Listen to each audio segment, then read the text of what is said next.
baik. Alhamdulillah hari ini kita bisa berkumpul dalam kegiatan praobservasi ya. Nanti di mana sebelum itu melakukan kegiatan pembelajaran dan saya sebagai observer ibu ada hal-hal yang ingin saya tanyakan kepada ibu terlebih dahulu.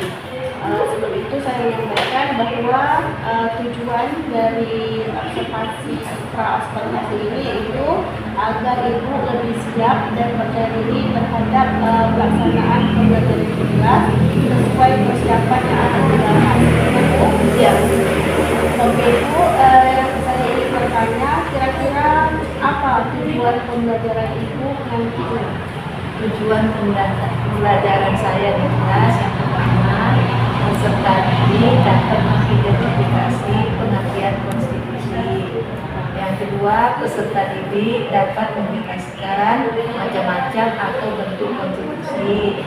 Yang ketiga, peserta didik dapat menjelaskan dan menyebutkan contoh-contoh konstitusi.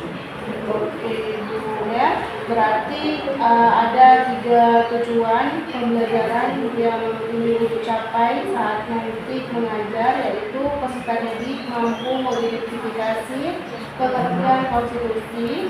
Yang kedua, peserta didik mampu menjelaskan macam-macam konstitusi. Yang ketiga, peserta didik mampu memberikan contoh-contoh konstitusi.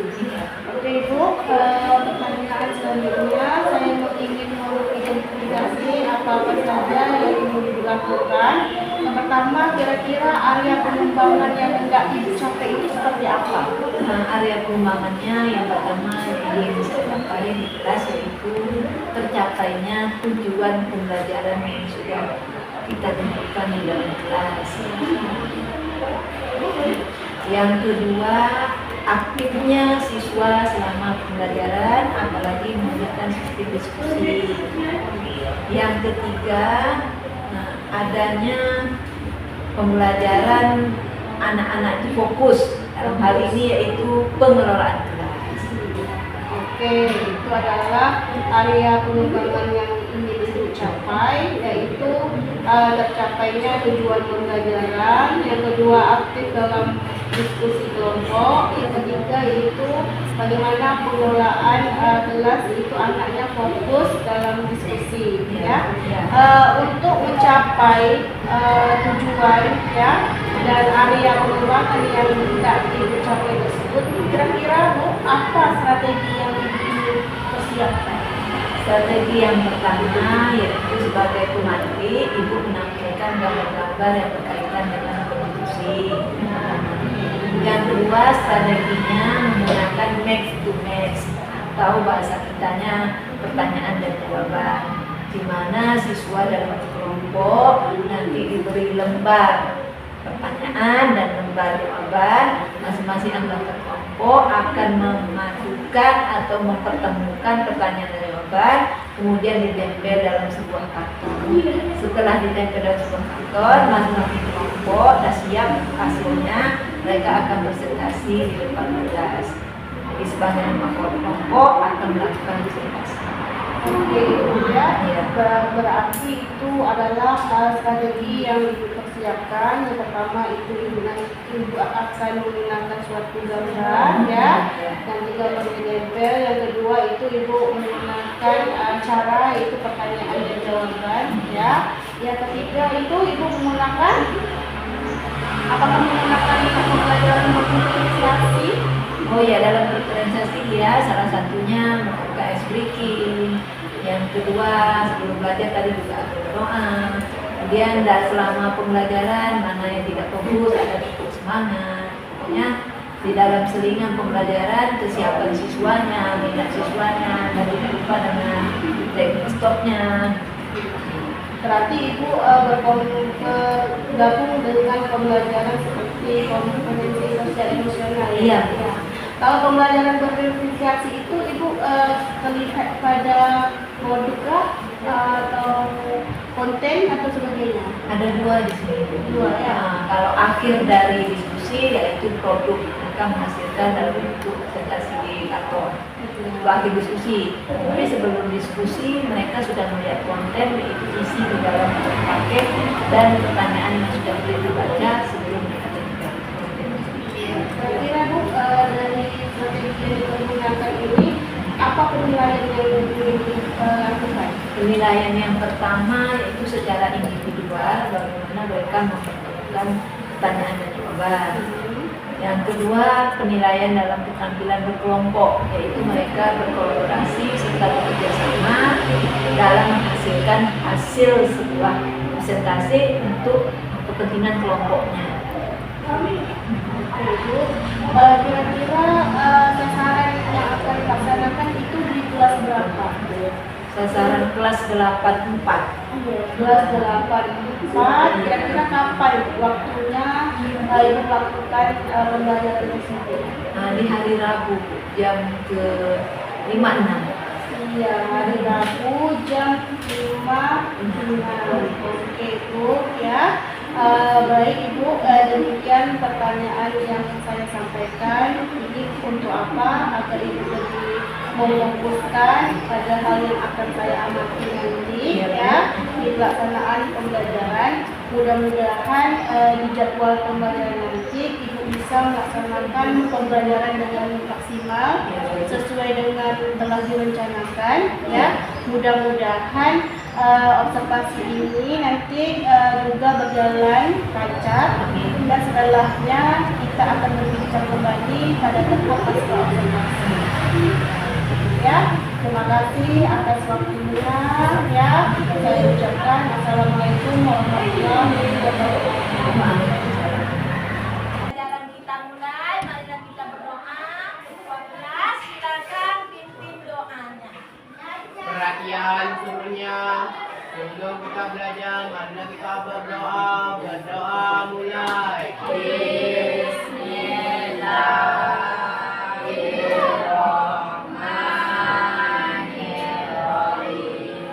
Rabbi zidna ilman warzuqna fahman. Amin. Ucapkan salam. Assalamualaikum warahmatullahi wabarakatuh. Waalaikumsalam warahmatullahi wabarakatuh. Sudah berdoa, tapi sudah ada niat untuk belajar di sidang hari ini. Kemudian sebelum kita tahu pokok bahasan atau tema kita hari ini, Ibu ada menempelkan gambar atau poster di papan. Kamu harus bisa menebak gambar itu apa. Ada yang bisa? Yang bisa tunjuk tangan. Nanti 40 menit bekerja dalam kelompok. Bekerja dalam kelompok, Ibu kasih aturan. Aturannya di sini ada lembar soal dan pertanyaan. Lembar apa? Soal dan pertanyaan. Oke. Tepuk tangan untuk Bapak dulu. Silakan. Berada di sampingnya aja. Dan separuh menghadap ke sana. Separuh menghadap sini. Berarti 3 laki-laki juga. Ya, silakan konsentrasi. Ya, boleh salah.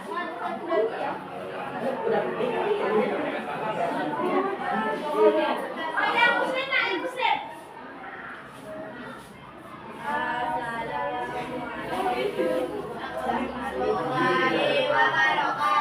Waalaikumsalam warahmatullahi wabarakatuh. Kami dari kelompok 1 ingin mempresentasikan hasil karya kami. Nanti di akhirnya kamu akan menyebut itu berada di kelompok mana? Di rumah, di sekolah, di masyarakat, atau di negaraku. Paham? Oke, silakan.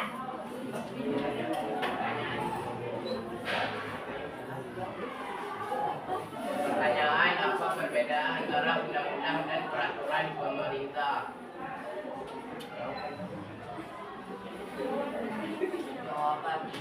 undang-undang merupakan peraturan yang dibuat oleh DPR dan disahkan oleh Presiden. Peraturan pemerintah melakukan peraturan pelaksanaan dari undang-undang yang dibuat oleh Presiden.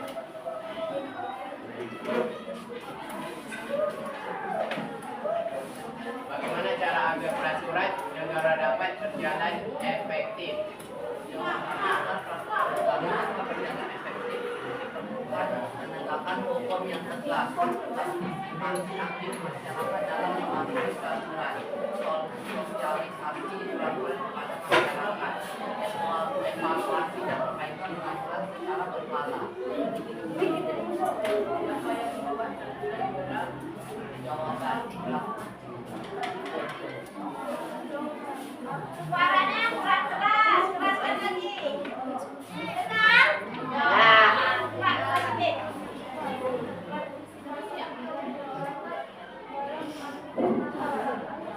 Guru Andika dan Aizam kelas 91 kembali ke kelas. Bagaimana cara kita berbagi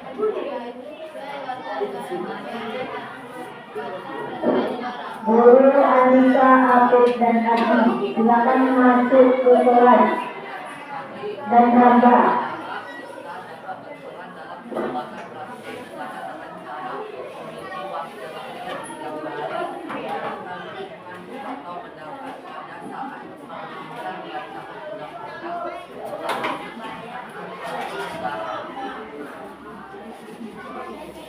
Apa yang dimaksud dengan peraturan negara? Jawaban peraturan negara adalah keseluruhan aturan yang berlaku di suatu negara, baik yang tertulis maupun yang Dharma alias tidak. kehidupan masyarakat, bangsa dan bernegara. Peraturan negara bertujuan untuk menciptakan ketertiban, keadilan dan kesejahteraan bagi seluruh warga negara.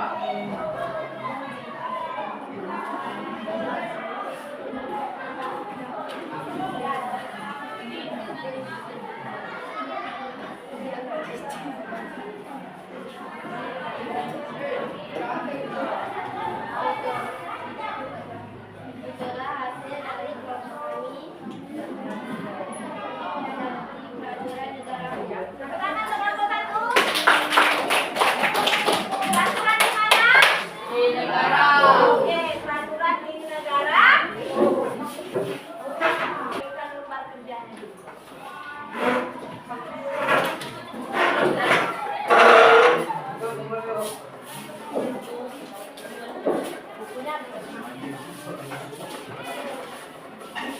Bukunya 92 yang merasa muslim silakan sholat nanti didata, kalau enggak sholat di absen. 92 dan 82, 83, 84 beserta 91. Baiklah, karena sudah kami melakukan refleksi pembelajaran hari ini juga ada refleksi. Karena setiap kita belajar, kita harus sadar apa yang kita lakukan. Apalagi materi kita hari ini materi yang betul-betul ada di sekeliling kita, mulai dari terbitnya matahari.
Terus nanti 4 kelompok itu memiliki kreativitas masing-masing. Kasih jempol semua.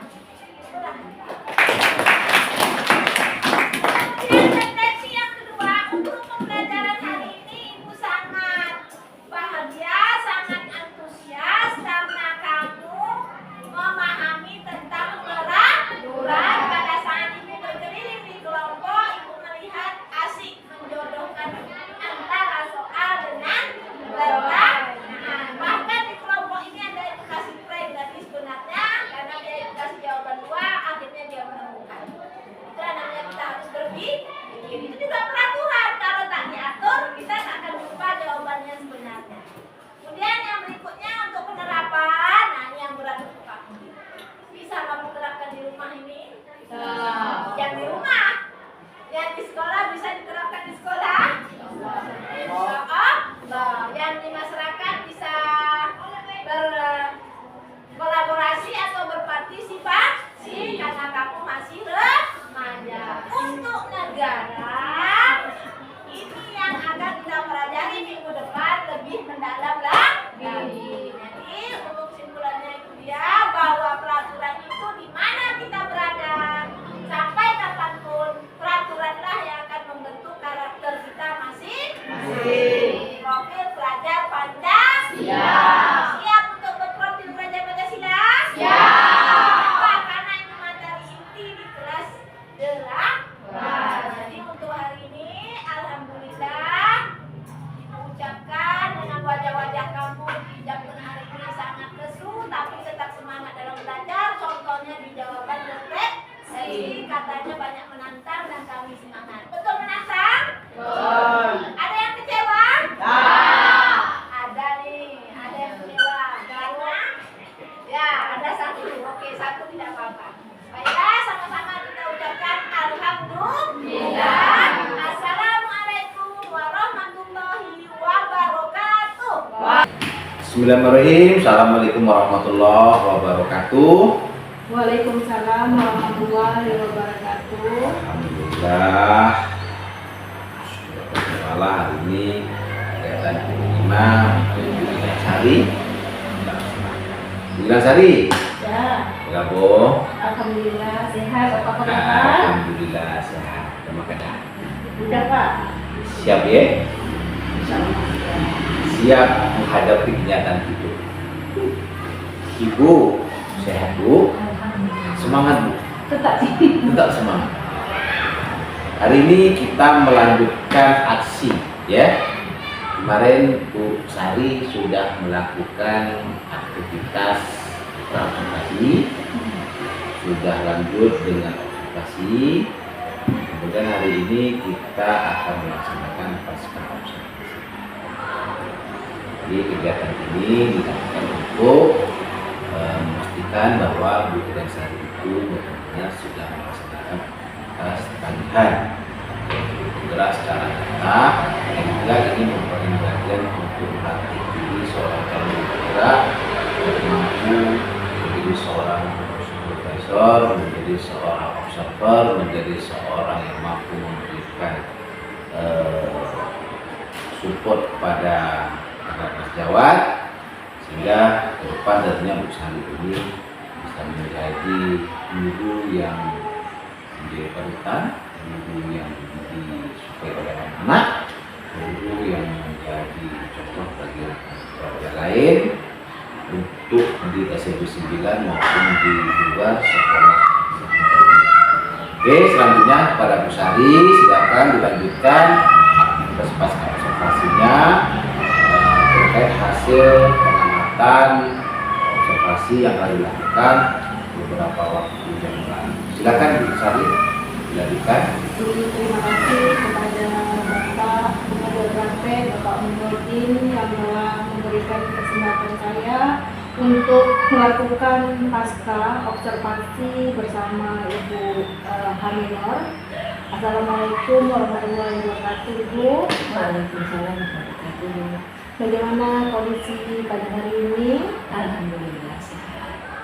Baik, Bu Aminor, tujuan dari pasca observasi ini yaitu saya berbincang banyak hal terkhusus pada kegiatan yang sudah Ibu laksanakan pada proses belajar mengajar pada kelas 84. Ya, jadi sebelum saya menyampaikan beberapa catatan terkait pelaksanaan pembelajaran yang Ibu lakukan, ada beberapa pertanyaan yang saya ajukan. Boleh ya Bu?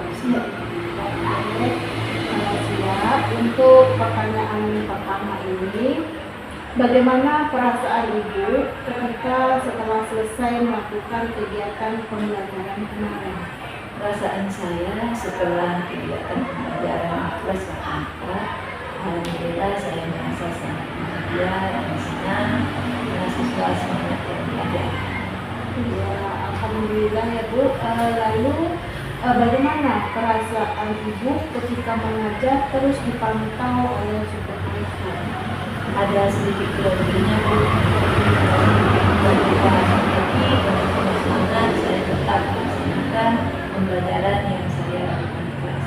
Ya, bisa Ibu ungkapkan atau ceritakan kembali terkait proses belajar mengajar yang Ibu laksanakan pada kegiatan observasi kemarin? Baik, Bu. Kegiatan pembelajaran di kelas 84 yaitu pada tema pedoman negaraku, yaitu berkaitan dengan peraturan negaraku. Di sini saya menggunakan model match to match, yaitu pertanyaan dan jawaban. Sebelum model ini diterapkan kepada siswa, Ibu menjelaskan sedikit materi yaitu salah satunya menyampaikan tujuan pembelajaran, bahwa anak harus tahu akhir dari pembelajaran melihat dari tujuan pembelajaran yang akan disampaikan oleh Ibu sendiri. Kemudian setelah itu anak diperintahkan duduk berkelompok. Setelah mereka duduk berkelompok, dalam satu kelompok secara heterogen ataupun ada yang punya kemampuan dasarnya agak tinggi, sedang dan rendah. Dalam satu kelompok itu dikelompokkan sekitar 5 atau 6 orang. Setelah mereka duduk berkelompok, mereka diperintahkan untuk membaca materi pelajaran. Setelah membaca materi pelajaran, Ibu akan membacakan bagaimana soal dan pertanyaan yang akan mereka kerjakan di dalam kelompok. Kemudian setelah dia bekerja di dalam kelompok, diberi waktu sekitar 15 menit atau 20 menit, mereka melihat pertanyaan dan melihat jawaban.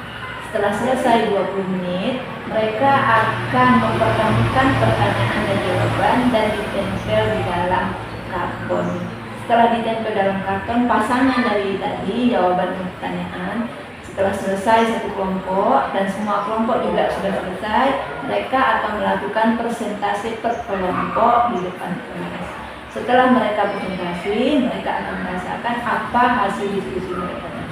Itu dari kegiatan pembelajaran di kelas 84 kemarin. Iya, apakah ketika Ibu melakukan kegiatan tersebut ada hambatan dalam pelaksanaannya? Alhamdulillah bisa di setiap pembelajaran saya merasakan ada saja hambatan. Setiap hambatan dan kita akan siap menghadapi hambatan itu.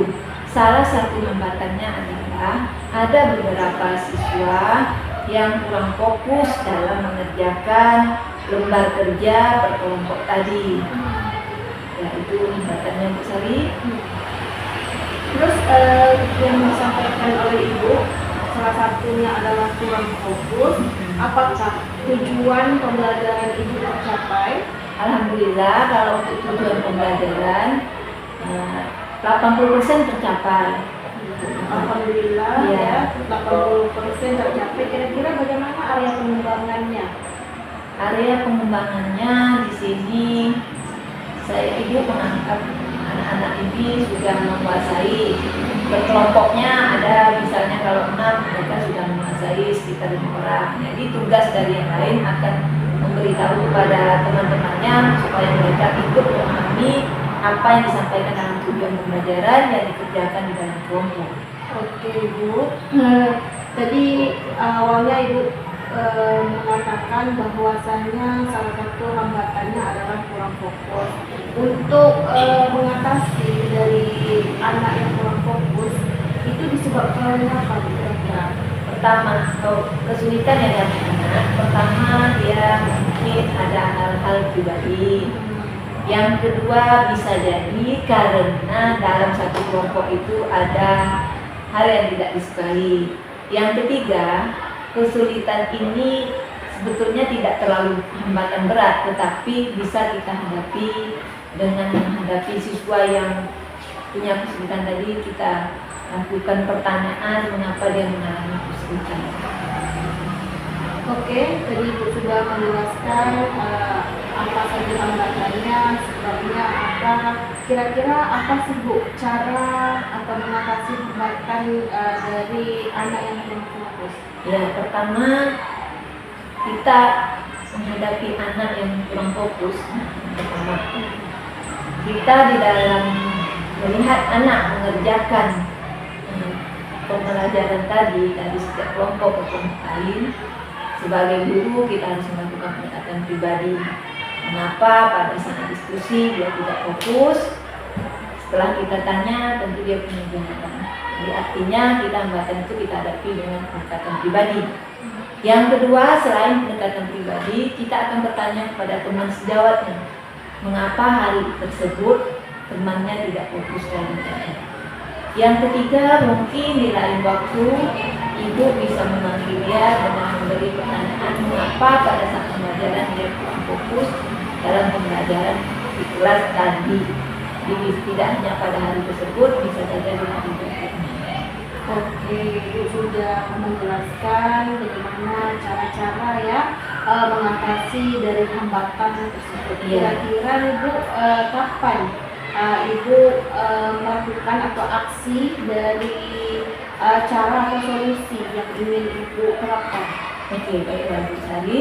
Untuk menghadapi siswa tadi yang mengalami kesulitan, pembelajaran akan dilakukan 1 minggu setelah pembelajaran hari tersebut. Artinya sebelum pertemuan berikutnya, siswa ini sudah dilakukan pendekatan atau bagaimana dia bisa menghadapi pembelajaran lebih fokus pada pertemuan berikutnya. Sampai nanti pada pertemuan berikutnya sudah ada perubahan yang dilakukan pada beberapa siswa tersebut. Oke Bu, mudah-mudahan apa yang Ibu rencanakan dapat terrealisasi dan dapat memberikan suatu dampak positif ya bagi siswa. Saya tunggu cerita Ibu apakah dapat terrealisasi atau tidak. Terima kasih Bu atas waktunya. Mudah-mudahan apa yang direncanakan dapat terlaksanakan dengan baik. Baik Bu, sama-sama. Baik, selanjutnya saya berikan kesempatan kepada Bapak Muhammad selaku pengajar praktek untuk memberikan umpan balik atau tanggapan terkait dengan jalannya kegiatan percakapan pasca OSPC yang telah berlangsung. Kepada Bapak, kami persilakan. Baik, terima kasih dari pengamatan yang saya lakukan terhadap aktivitas partisipasi yang sudah pun tadi berlangsung. Kita lihat bahwa Bu Sari sudah mampu menjadi potensi-potensi yang mungkin bisa dilakukan oleh seorang pekerja beliau ya Ibu.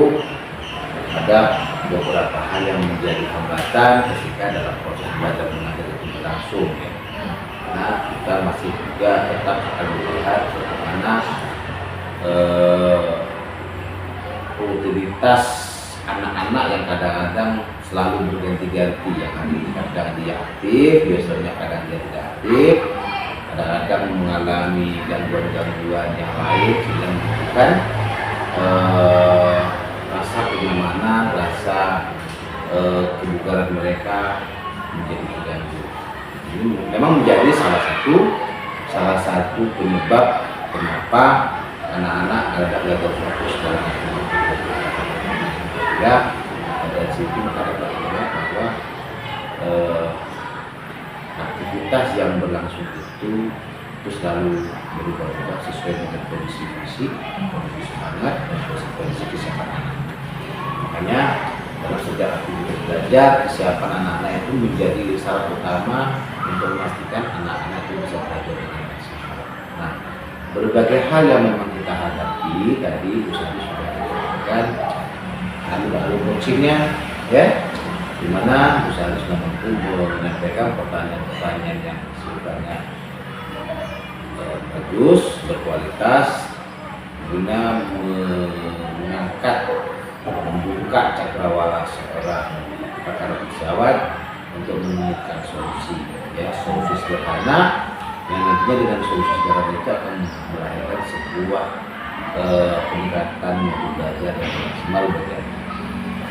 Nah, kemudian yang kedua, memang proses belajar mengajar ini selalu berubah-ubah. Artinya kesiapan seorang guru itu tidak selamanya maksimal. Misalkan seorang guru juga tidak selamanya juga, ya, fit badannya seorang guru juga tidak selamanya stabil. Peran sebagai manusia terkadang kita mengalami kondisi kurang baik secara kesehatan, jadi akan beresiko terhadap kemampuan mengajar seorang guru yang berakhir kepada kemampuan serap anak terhadap materi-materi yang disampaikan. Ini akan menjadi sebuah kita terkait sering terjadinya tingkat keseriusan guru dalam memberikan materi, tingkat keseriusan anak dalam menerima materi, dan tingkat ketercapaian tujuan pembelajaran yang dilakukan.